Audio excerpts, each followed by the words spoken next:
আজ না অনেকটা সময় পরে একটা উপন্যাস পড়ছিলাম। কি জানেন, আজ থেকে ৪০ বছর আগে যে উপন্যাসগুলো লেখা হয়েছিল, যে সাহিত্যিকরা ছিলেন, আসলে তাদের ভাবনা চিন্তা এতটা পবিত্র ছিল। তখনকার যে সমাজে যে নিয়মগুলো চলতো সেগুলো তুলে ধরতো। ভাবতে অবাক লাগে যে সমাজটা কতটা পবিত্র ছিল, সুন্দর ছিল। গুরুজনকে সম্মান করা থেকে শুরু করে প্রতিটা সম্পর্ককে তারা মর্যাদা দিত। দেখুন, একটা মানুষকে তারা চেনে না জানে না, বিয়ের মণ্ডপে চলে যাচ্ছে, মা বাবার পছন্দ দেখাশোনা করে তারা বিয়ে করছে এবং তারা সম্পর্ক বজায় রেখেছে, থাকছে। আবার কিছু ক্ষেত্রে কাহিনী এরকম দেখা যায় যে বাবা মার হয়তো জোরপূর্বক বিয়ে দিয়ে দিচ্ছে। তখনও প্রেম ছিল সেই জামানাতেও, কিন্তু লুকিয়ে লুকিয়ে, মানে এখনের মতন এতটা ওপেন সব কিছু হতো না, কিন্তু সেখানে শুদ্ধতা ছিল। আজকাল আমরা কি করে জানেন তো, সম্পর্কে একটুখানি যদি চিট ধরে আমরা ডিভোর্স, ব্রেকআপ, আলাদা হয়ে যাওয়া, এগুলোকে প্রাধান্য দিই। মানে এই যে কাছে আসা, একটু দাঁড়িয়ে থাকা, এই ব্যাপারগুলো নেই।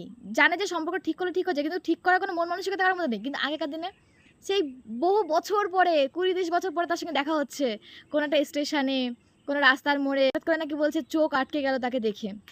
কি নিদারুণ সুন্দর ছিল সে, তাকে দেখলে বুকের হৃৎপিণ্ডটা ধক ধক করতো, এর ভিতরে কি যন্ত্রণা।